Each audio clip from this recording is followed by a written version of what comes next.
माँ देखो ना, भाभी आजकल जवाब देने लगी है। मैंने भाभी को कहा कि आज मुझे छोले कुलचे खाने, पर भाभी कहती है नहीं, हर रोज ऑयली खाना खाना सेहत के लिए बहुत हानिकारक होता है, आज कुछ हल्का बना देती हूँ। देखो ना माँ, भाभी आजकल कैसे जवाब देने लगी है। आज मुझे दिए, कल आपको देगी। बहू,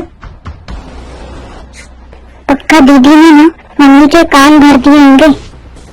तुम्हारी हिम्मत कैसे हुई मेरी बेटी को सीधे मुंह जवाब देने की।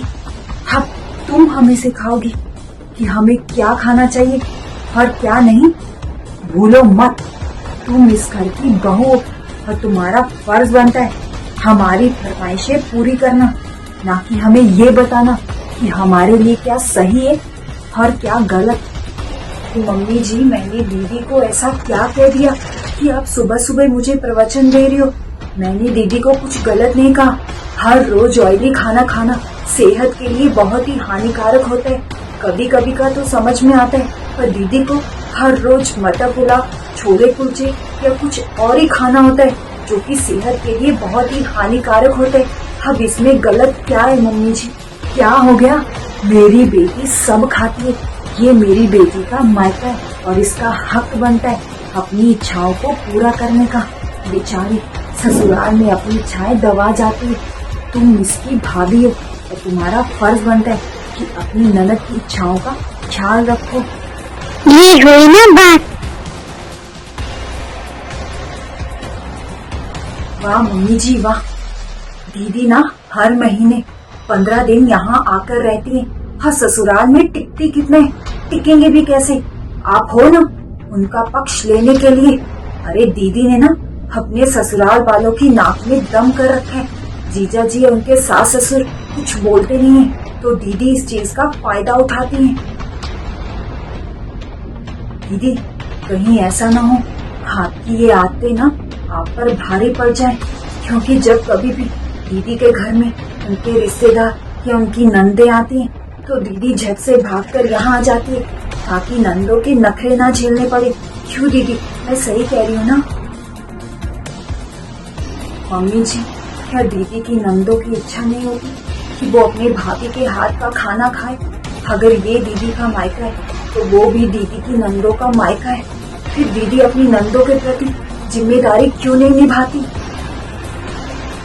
मम्मी जी, मायका मेरा भी है। मैं अगर चाहूँ तो जब दीदी यहाँ रुकने आती है मैं भी अपने मायके जा सकती हूँ और तब तक वापस नहीं आऊंगी जब तक दीदी अपने ससुराल ना चली जाए। पर नहीं, मुझे अपनी जिम्मेदारी निभाना आती है, ना कि अपनी जिम्मेदारियों से भागना। ये सब दीदी को समझना चाहिए। हर उल्टा दीदी यहाँ आकर मुझ पर हुक्म चलाती है। अपने शब्दों पर ना विराम दे। ये घर मेरा है, मेरी बेटी का है। तू तो बस पराई है। मेरी बेटी को मत सिखा कि उसके ससुराल के प्रति क्या जिम्मेदारी है। एकदम सही कहा मम्मी आपने। बड़ी आई मुझे ये जिम्मेदारी का पाठ पढ़ाने वाली। ठीक है मम्मी जी, अगर आपको मेरी बातें गलत लगती है तो मैं दीदी से माफी मांगती हूँ। पर सच हमेशा कड़वा ही होता है। जब से दीदी की शादी हुई है ना, मैं दीदी का ये रवैया देख रही हूँ। दीदी की मैं हर फरमाइश पूरी करती हूँ, उनको जो खाना होता है वही बनाती हूँ। कभी उनको बुरा भला नहीं कहा, उनका सम्मान किया। पर दीदी यहाँ आकर मुझ पर हुक्म चलाती है। मम्मी जी, कल मुझे जीजा जी ने फोन किया था तो उन्होंने मुझे बताया कि दीदी अपनी जिम्मेदारियों के प्रति समर्पित नहीं है। कहीं ऐसा ना हो दीदी को हमेशा हमेशा के लिए घर बैठना पड़े। जीजू की ये बात सुनकर मैं बहुत डर गई थी और मुझे समझ नहीं आ रहा था ये बातें मैं आपसे कैसे कहूँ। पर आज हिम्मत कर ये सब बातें आपको मुझे बोलनी पड़ी, क्योंकि मैं नहीं चाहती दीदी का घर टूटे। क्या कल मैंने भाभी को फोन किया था? कहीं ये सच में मुझसे रिश्ता तोड़ने दे। नहीं। जी मैं जानती हूँ कि ये दीदी का मायका है, पर दीदी का अपने ससुराल वालों के प्रति भी फर्ज बनता है कि वो अपनी घर गृहस्थी संभाले और घर आए मेहमानों का आदर सत्कार करे, हर रिश्तों को प्रेम से मजबूत बनाए। भाभी, हाँ बिल्कुल सही बोल रही हूँ। मैं अपनी जिम्मेदारियों से हमेशा भागती रहती हूँ। मैं तो कभी अपनी नंदों का आदर सत्कार नहीं करती, बल्कि यहाँ आकर आप पर हुक्म चलाती रहती हूँ और अपनी जिम्मेदारियों से भागती रहती हूँ।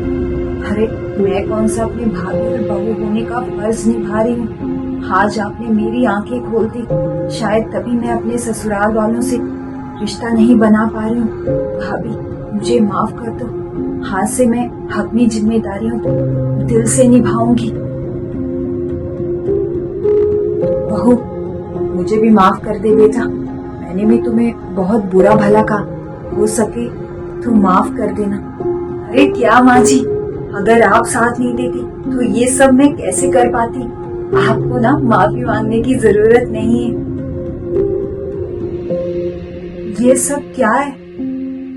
मतलब ये बेटा कि अगर सीधी उंगली से घी ना निकले ना तो उंगली जो है ना टेढ़ी करनी पड़ती है। ससुराल के प्रति तुम्हें तुम्हारी जिम्मेदारियों का एहसास दिलाने के लिए सास बहू ने ये खेल रचा था। देख बिटिया, अगर मैं तुम्हें सीधे मुंह कहती कि तू यहाँ रोज मत आया कर तो शायद तुम्हें बुरा लगता, और तुम यही कहती कि देखो अब माँ भी यही कह रही है। बिटिया, शादी हो जाने के बाद हमें अपनी जिम्मेदारियों से मुंह नहीं मोड़ना चाहिए। अब तुम्हें जिम्मेदारियों का एहसास हो गया और मुझे कुछ नहीं चाहिए। भाभी आप दोनों मुझे माफ कर दो। आज आप दोनों ने मेरी आंखें खोल दी। आज मैं आपसे एक वादा करती हूँ कि मैं अपनी जिम्मेदारियों दिल से निभाऊंगी और अपनी नंदों का आदर सत्कार करूंगी। थैंक यू माँ, थैंक यू भाभी।